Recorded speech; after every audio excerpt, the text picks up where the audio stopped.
They hired her because her smile looked easy on camera. The invitation email did not mention rifles, mud, or the taste of metal in the back of your throat when a siren screams too close.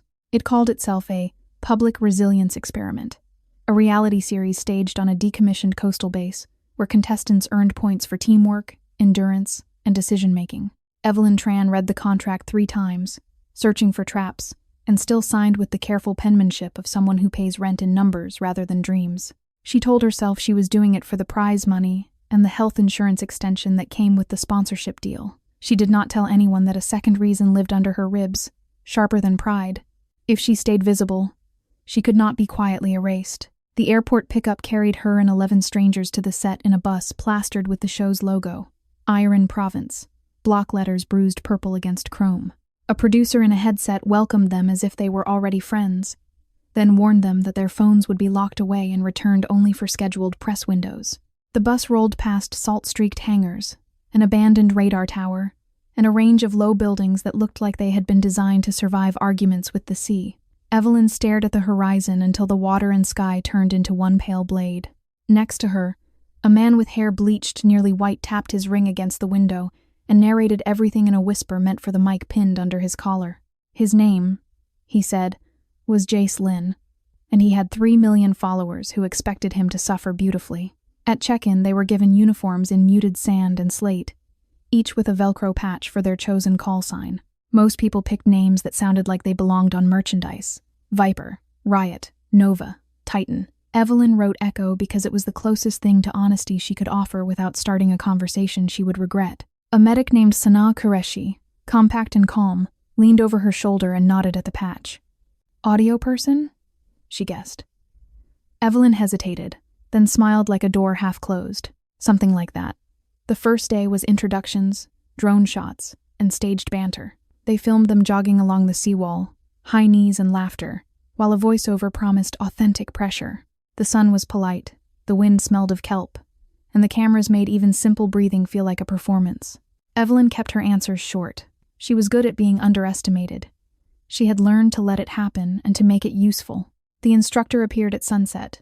He walked onto the parade ground with the slow certainty of someone who has counted what things cost, and he did not waste language on friendliness. Captain Rowan Price, the title card announced, former search and rescue, safety lead for the program. He had a scar that cut through his left eyebrow like an underline and eyes that tracked movement without seeming to. He looked at the contestants and let silence do the sorting. "This show is not war," he said finally, voice rough as sandpaper. "But pain doesn't care about your genre. You will follow protocols. You will watch each other. You will earn every minute you're here." Rowan's gaze stopped on Evelyn for the smallest moment, then moved on. She felt, irrationally, as if a spotlight had brushed her skin. On day 2, they marched to the range. The producers framed it as a trust module, but the racks of protective gear and the hard fence line told a different truth.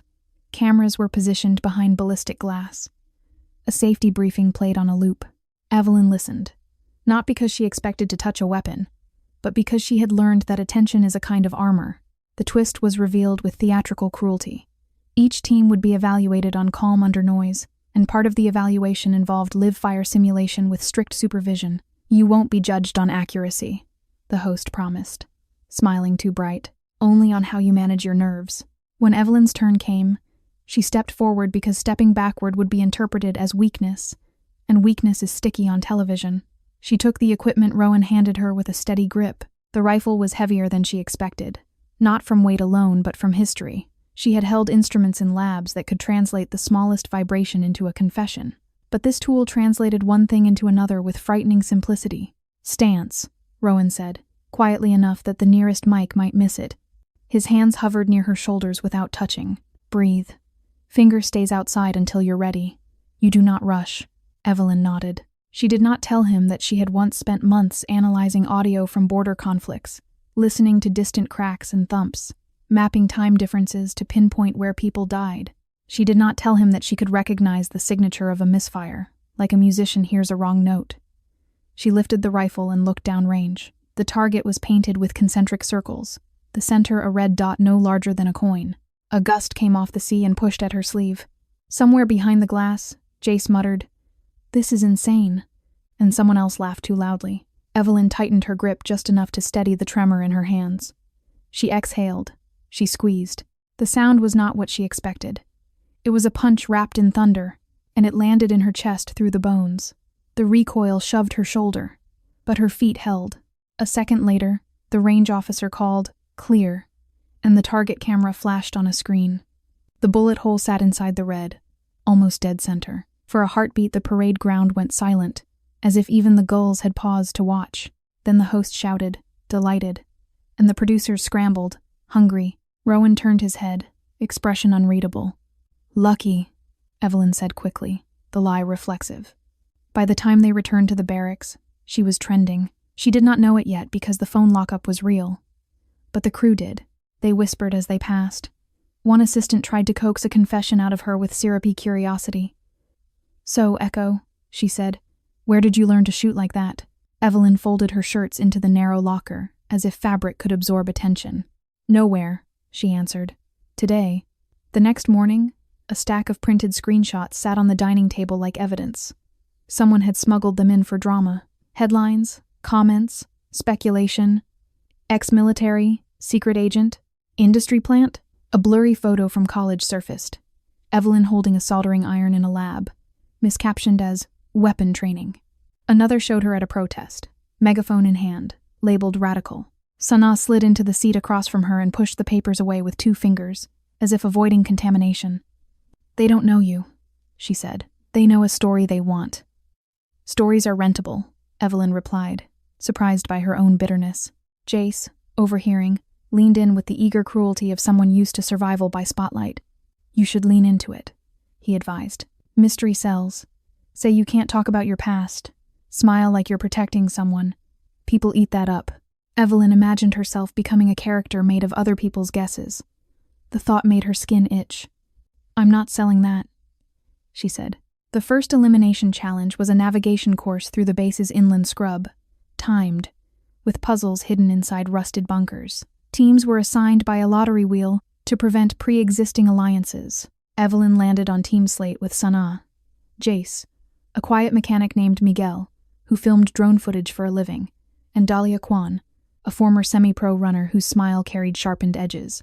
Dahlia looked Evelyn up and down and said, "Try not to get us cancelled." The course began with smoke canisters and a soundtrack of alarms. Cameras followed at close range, forcing faces into narrative angles. Evelyn kept her breathing measured. She solved the first puzzle by listening rather than looking, counting the rhythm of a ticking relay inside a panel to time the latch. Sana noticed and raised an eyebrow. "Echo," she murmured, almost amused. "Really are." Halfway through the course, the first real crack appeared in the show's veneer. A scream cut through the manufactured noise, high and wrong. Evelyn froze. Rowan's voice snapped over a speaker. "All teams halt. Kneel. Hands visible." They obeyed. On the ridge above them, a crew member ran toward a bunker with a med kit. Evelyn could not see what had happened, but she heard it. A thin metallic clatter, then the dull thud of something heavy hitting the ground. Not a prop, not planned. Rowan arrived with 2 range officers. His jaw was tight. "We have an injury," he announced. "No one moves until we clear the area." His eyes flicked over the contestants, then returned to the bunker entrance. Later, in the medical bay, rumors melted into shapes. A contestant from another team, a tattooed firefighter named Lior, had been hit by a shrapnel fragment when a door mechanism failed. People blamed age, rust, bad luck. Evelyn watched Rowan inspect the broken latch and felt her stomach turn. The mechanism had not failed from neglect. It had been altered. That night, she lay on her bunk staring at the ceiling and listening to the ocean slap the seawall. The base had a language of its own. Pipes groaning, vents sighing, distant generators pulsing like tired hearts. Beneath those, something else moved, too careful to be random. She wondered if it was paranoia or pattern recognition, and she hated that she could not tell the difference anymore. At dawn, a note appeared under her door. No name, no signature. 2 words, printed in block letters. "We remember." Evelyn's mouth went dry. She read it again, willing it to become a prank. She slid it into her pocket and walked outside. The parade ground was empty, except for Rowan, who was running inspection drills with the safety crew. He looked up as she approached. "You okay?" he asked, tone neutral but not cold. Someone thinks they know me, Evelyn said. It sounded stupid out loud. Rowan's eyes narrowed. Everyone thinks they know everyone on a show like this. This isn't that. She showed him the note. He took it, read it, and handed it back. Where did you get this? Under my door. Rowan's gaze moved to the barracks windows, then to the camera perches along the roofline. Stay near your team, he said. Do not wander for confessionals alone. If anyone corners you, you come find me. I don't need protection, Evelyn said automatically. Rowan's mouth twitched, not quite a smile. Then think of it as a safety protocol. The next challenge was framed as a rescue mission. Because the audience loved heroism, teams had to carry a weighted dummy through a maze of shipping containers while dodging flashbang simulators and solving a code to open the exit gate. The dummy's face was blank plastic, and its weight was honest. Evelyn's arms burned. Jace complained theatrically for the cameras, then stumbled when no lens was aimed at him. Dahlia pushed hard, furious at anything that slowed her, and Miguel kept whispering calm directions like a metronome. Sanaa stayed at the center, watching everyone's breathing and adjusting pace the way she might in an emergency room. Near the end of the maze, a flashbang simulator detonated too close, louder than the rest. Evelyn flinched, not from fear but from the sound's texture. It had an extra crack on the tail end, a sharpness that belonged to a different device. She looked up and saw a small black cylinder on a container ledge, half hidden, blinking once. Not part of the set. A camera? A sensor? The maze cleared. The gate opened, and the host cheered. Confetti cannons spat shredded paper into the sea wind. Evelyn kept her smile for the cameras, then slipped backward toward the container ledge when the crew clustered around Dahlia for an interview. Rowan intercepted her before she took 3 steps. Where are you going? He demanded. Something's wrong, Evelyn said. That device wasn't theirs. Rowan's shoulders tensed. He glanced where she nodded. Not now, he said. Cameras are hot. Then later, Evelyn insisted. It will be gone. Rowan stared at her for a long beat, weighing risk. Then he pressed a small radio into her palm. Channel 3, he said. If you see anything, you call. You do not climb. She wanted to argue, but the caution in his voice was not about control. It was about consequence. She nodded once and tucked the radio into her waistband. The press window arrived that evening like a reward meant to taste sweet. Their phones were returned in a locked lounge under supervision. Producers hovered, smiling too hard. Evelyn opened hers and watched the internet flood in. The trending tag had grown teeth.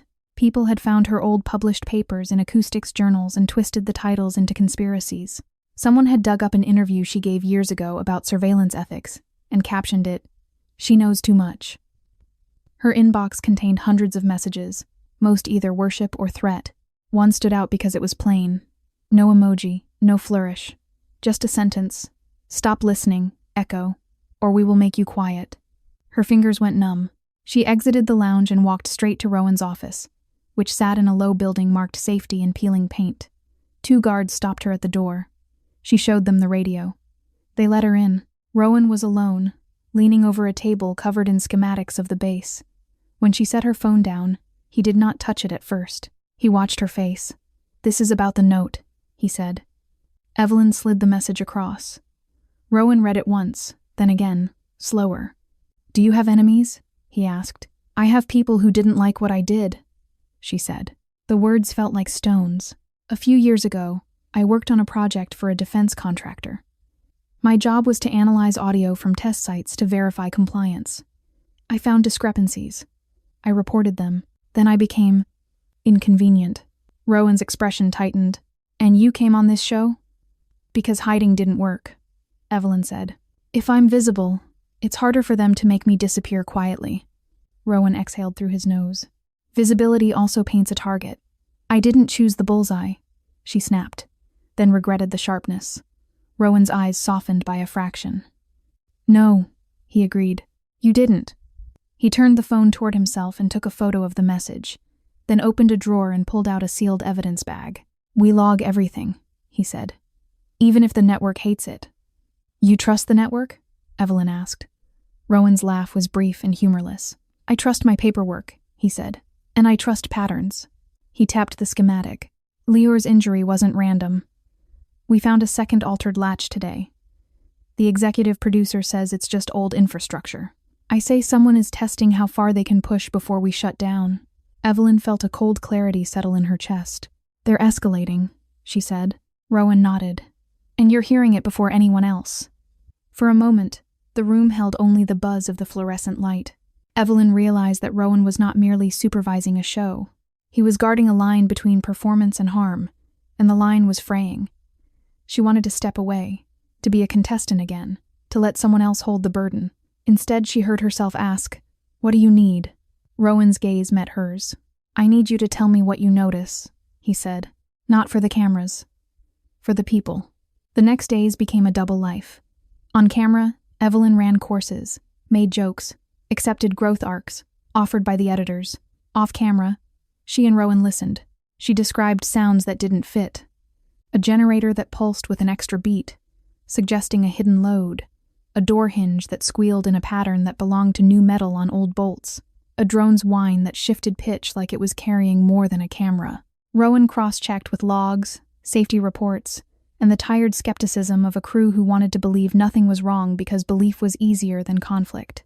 Sanaa noticed the strain first. In the mess hall, she slid Evelyn a cup of tea and said, softly, "You're bracing even when you sit." Evelyn tried to shrug it off. Sanaa's stare did not let the lie settle. "You don't have to tell me everything," Sanaa said, "but if someone is playing games with safety, I want to know." Evelyn hesitated, then told her enough.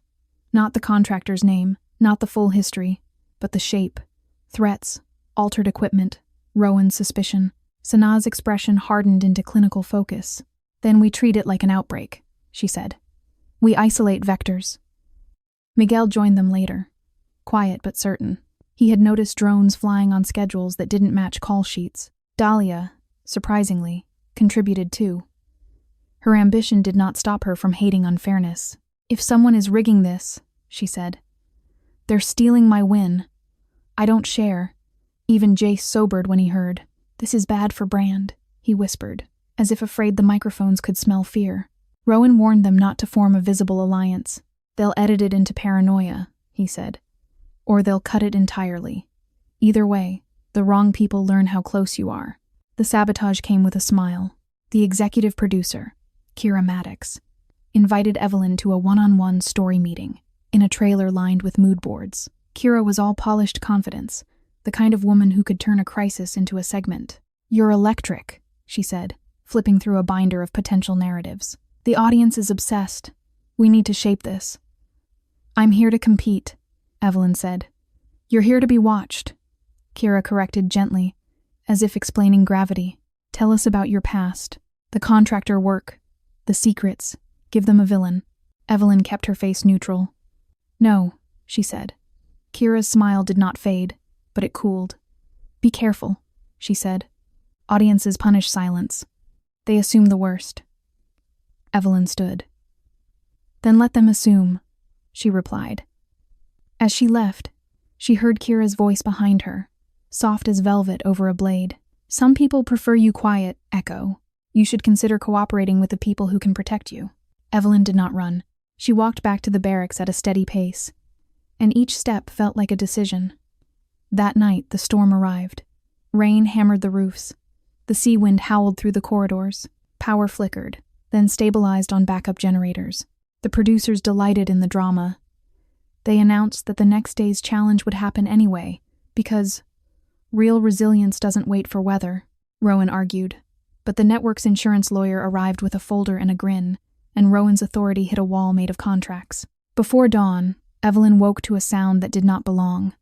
A faint electronic chirp repeating in intervals, like a bird that had learned a machine's call. She sat up, heart pounding. The others slept. The chirp came again, closer. She slid off the bunk and crossed to the window. Outside, rain blurred the yard.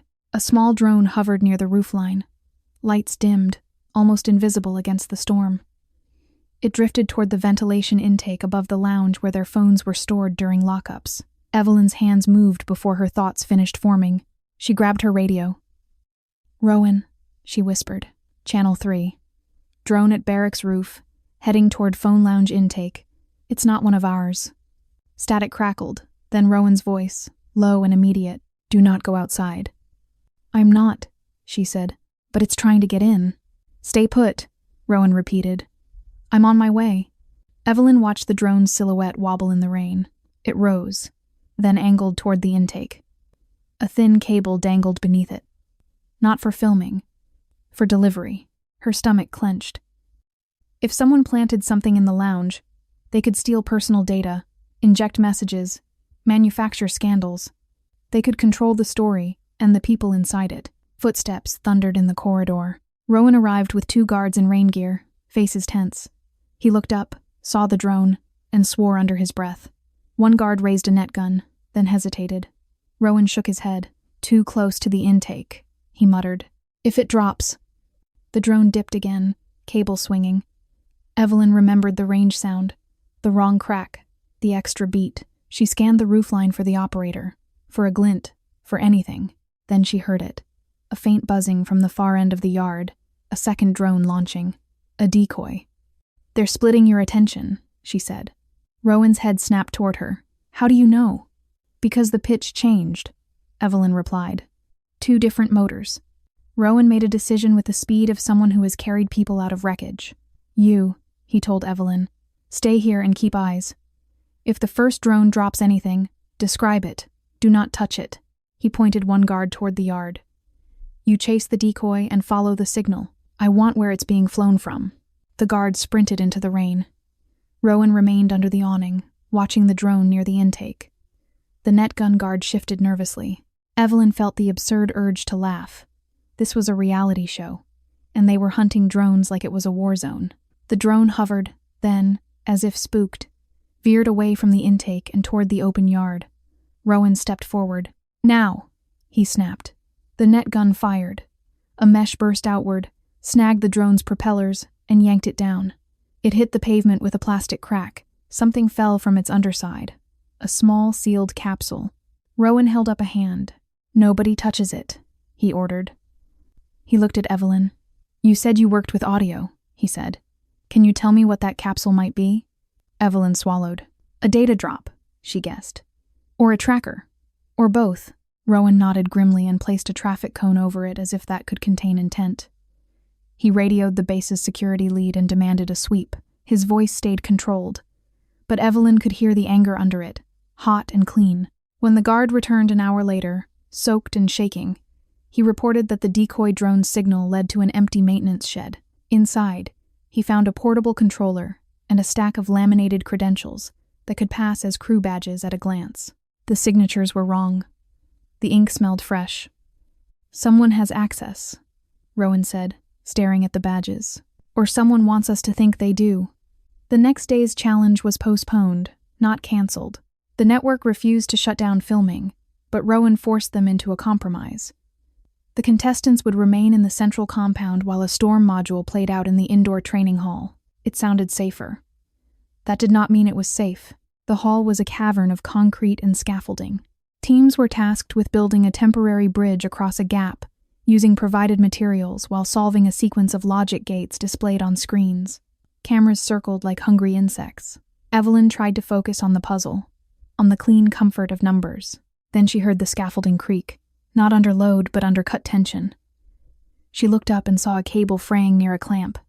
Someone had sliced it. Slowly, carefully, as if rehearsing. Back, she said sharply to her team. Everyone back, Dahlia scoffed. We're losing time. Evelyn pointed. Cable, she said. Look. Miguel followed her gesture and went still. That's not where, he murmured. Sanaa stepped between Dahlia and the structure, voice suddenly hard. Move, she ordered. Dahlia's competitive glare met Sanaa's clinical certainty, and for once Dahlia yielded. They backed away just as the cable snapped. A scaffold section sagged, then collapsed into the gap with a roar of metal. If they had been on it, the fall would have broken bones. The hall erupted in chaos. Crew shouted. Cameras kept rolling until Rowan stormed in and cut the feed with his own hands, literally yanking a cable from a control box. The director screamed about ratings. Rowan ignored him. This is done, he said, voice like steel. Someone is trying to kill people. For the first time since arriving, Evelyn saw fear on the crew's faces that had nothing to do with performative drama. Kira Maddox approached Rowan with her smile rebuilt. but her eyes were sharp. "We'll investigate," she promised. "We'll do a full audit, but we can't shut down. Contracts." Rowan stepped closer until Kira's smile faltered. "If you don't shut down," he said quietly, "you'll be signing contracts in court." Kira's gaze flicked to Evelyn, then away. "People are already calling this staged," she said, changing tactics. "If we stop now, they'll think it was all for marketing. The truth won't matter." Evelyn heard herself answer before Rowan could. "The truth always matters," she said. Her voice was steady, and it felt like lighting a match in a room full of gas. Kira's eyes narrowed. "Does it?" she asked softly. That night, Rowan moved the contestants into a different wing under heavier guard. He confiscated the crew's spare keys. He made everyone sign new access logs. He looked exhausted, but he kept moving, driven by the stubborn refusal to let harm become an acceptable cost of entertainment. Evelyn sat on the edge of her bunk and stared at her hands. Sanaa sat beside her, shoulder touching shoulder, silent support. Miguel paced. Jace kept refreshing his mental feed even without a phone, as if anxiety could produce data. Dahlia sat with arms crossed, anger simmering. "We should leave," Jace said finally. "Like, get out. Right now. This is not worth it." "They won't let us," Dahlia replied. "They'll spin it. We'll be villains. They'll sue." Evelyn listened, then said, "If we leave quietly, whoever is doing this wins. They'll hide behind the chaos. They'll pick a new place and try again." Miguel stopped pacing. "So what?" he asked. "We become detectives?" Sanaa's voice was calm. "We become witnesses," she said. "And we stay alive long enough to testify." Rowan arrived with a folder. He closed the door and spoke without preamble. "We found the capsule from the drone," he said. It contained a micro SD card and a GPS tag. The card had one file, audio. Evelyn's throat tightened. "Play it," she said. Rowan hesitated. "It's for you," he said. "It says your call sign." He placed a small recorder on the bed and pressed play. A voice filled the room, distorted but familiar in cadence. "Hello, Echo," it said. "You always liked listening. You listened when you shouldn't have. You made yourself a problem. This show is a classroom. We are teaching you a lesson. Leave or we will demonstrate the final exam." The message ended with a sound Evelyn recognized instantly. The sharp crack of a specific test site sonic boom recorded years ago, the one she had used as proof of illegal, unsanctioned detonations. Whoever sent the message knew exactly where to press. Sanaa's hand tightened on Evelyn's wrist. Miguel swore softly. Dahlia's face went pale with fury. Jace looked like his lungs forgot their job. Rowan turned off the recorder. "I contacted authorities," he said. "They're on the way, but weather delays them. Until they arrive, we keep control of the compound." He looked at Evelyn. "You're the target. That means you're also the key." Evelyn's mind raced.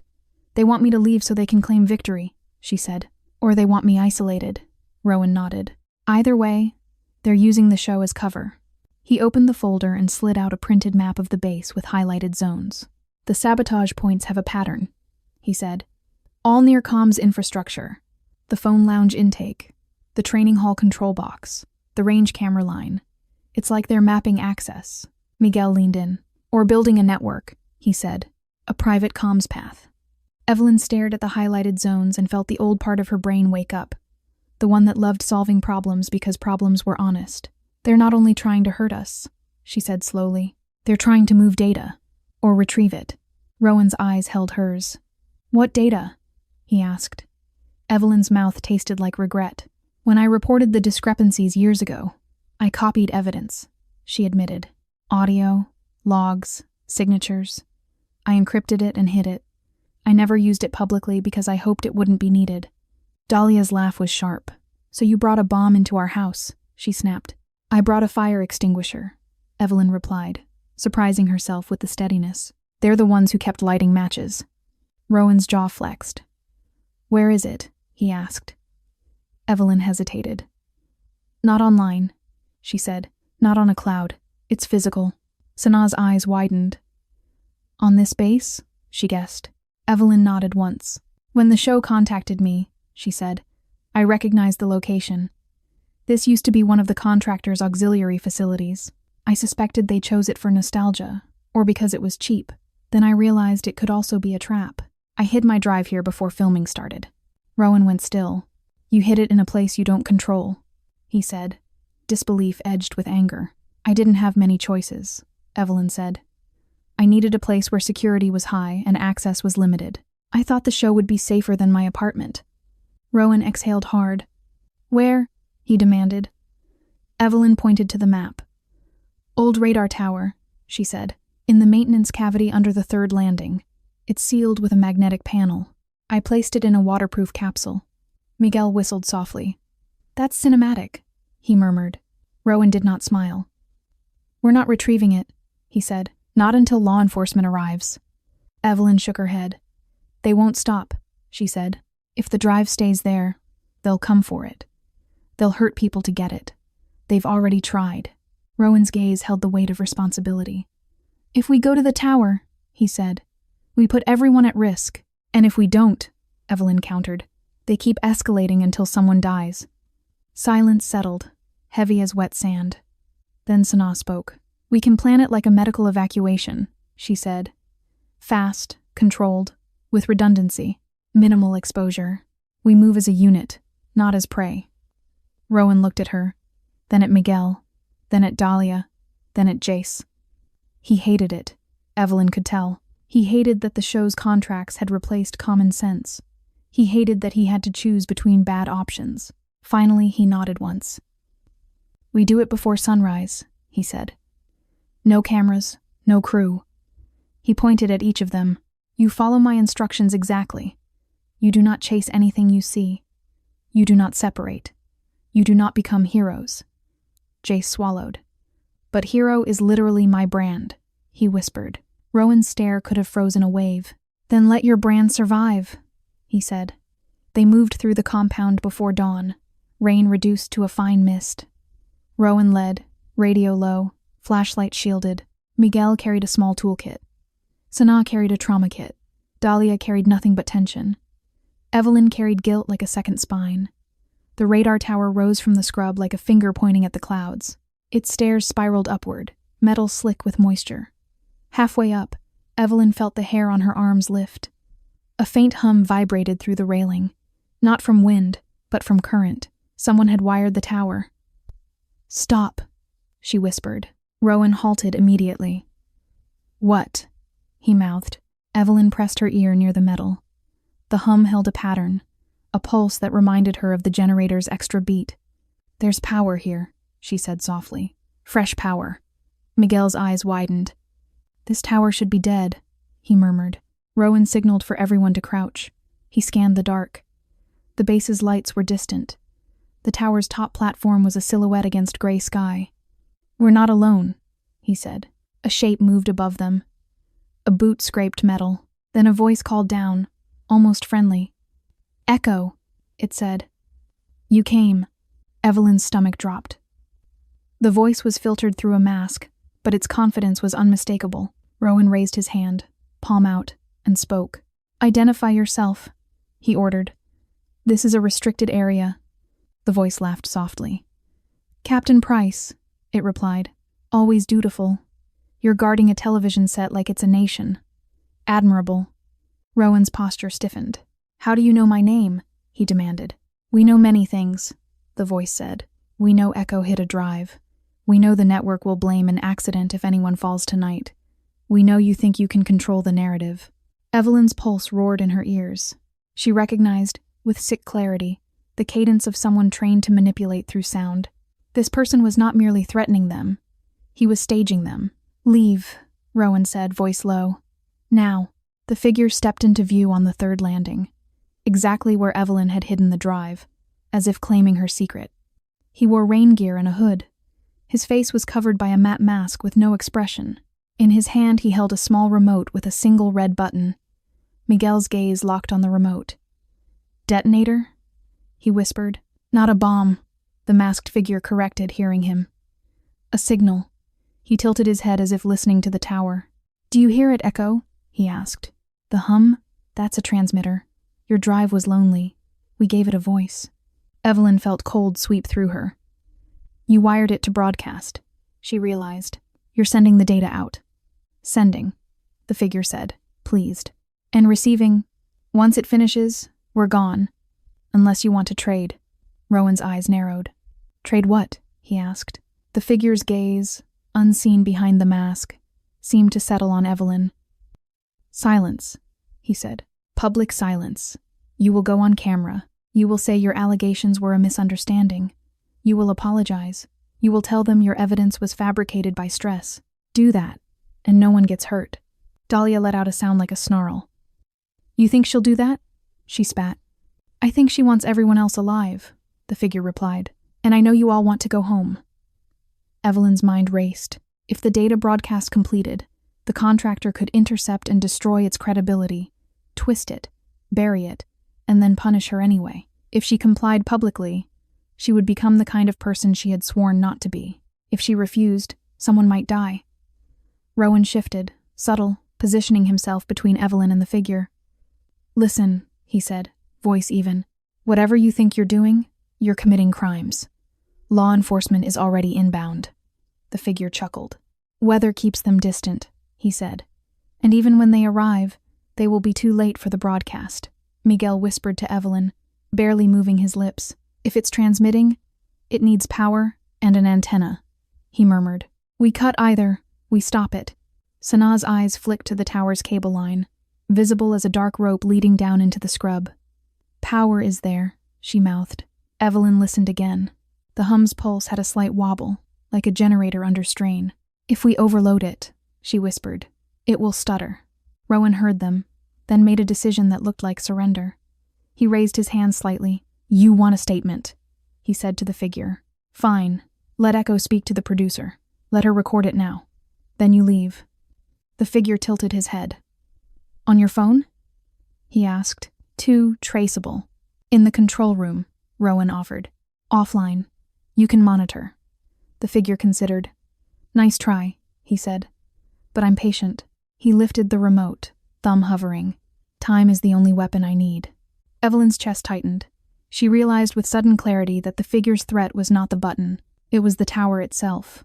A slip, a shove, a cut cable, and the staircase would become a chute. She took a breath and said loudly, What do you call yourself? The figure's head turned. Names are for stories, he replied. Then give me a story, Evelyn said.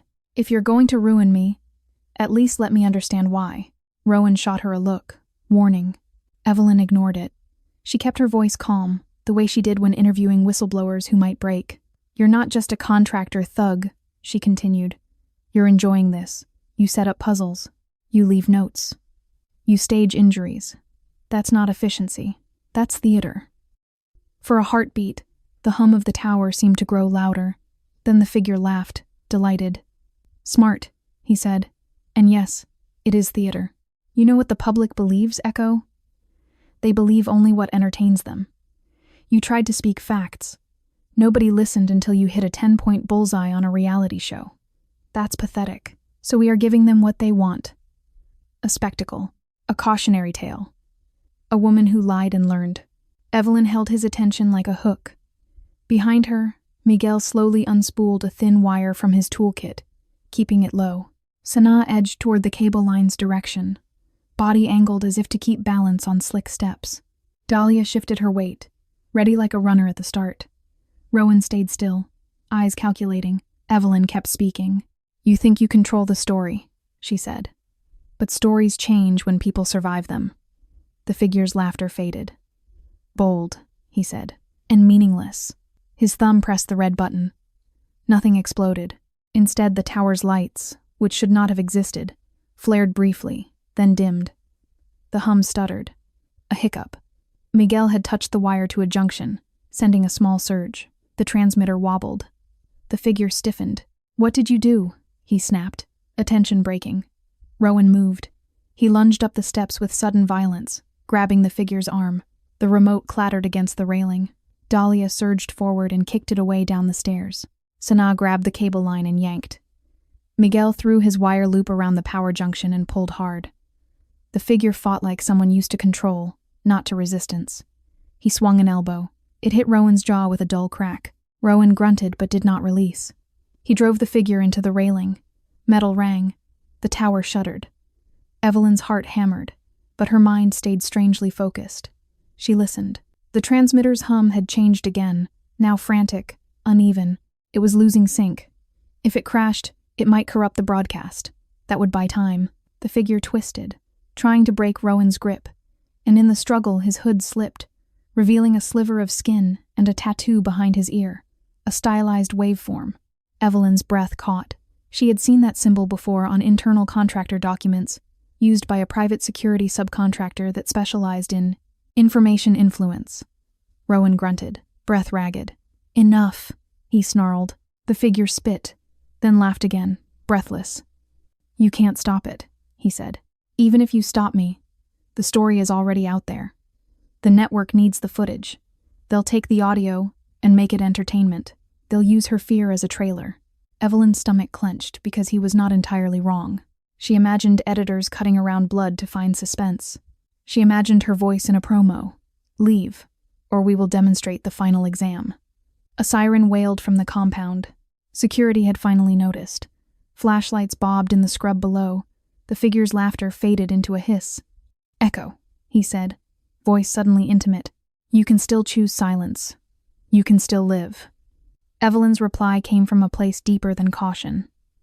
"Living isn't the same as existing," she said. Rowan shoved the figure down onto the landing. Sanaa pinned his legs with a knee. Miguel secured his wrists with zip ties from his kit. Dahlia stood over the remote, where it had fallen against a stair post, guarding it like a trophy. The tower's hum faded to a low whine, then stopped. When security arrived, panting and soaked, Rowan handed them the bound figure without ceremony. "Bag the transmitter," Rowan ordered. "And call the authorities again.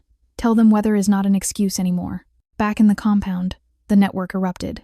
Kira Maddox demanded explanations. Lawyers appeared like summoned spirits. Rowan refused to let cameras near the detained saboteur. He refused to let anyone touch the evidence without documentation. The executive producer accused him of sabotaging the show for ego. Rowan stared her down and said, "Your show nearly killed people. That's not ego. That's math." In the chaos, Evelyn realized her hidden drive was still in the tower, now compromised. The broadcast had been interrupted, but not erased. A copy might already exist somewhere. The saboteur's phone, seized by security, could have roots. Her evidence was no longer under her control. Rowan found her in the mess hall, sitting with hands wrapped around a cold mug. "You did good," he said, voice quieter than usual. Evelyn looked up. "I almost got everyone killed," she replied.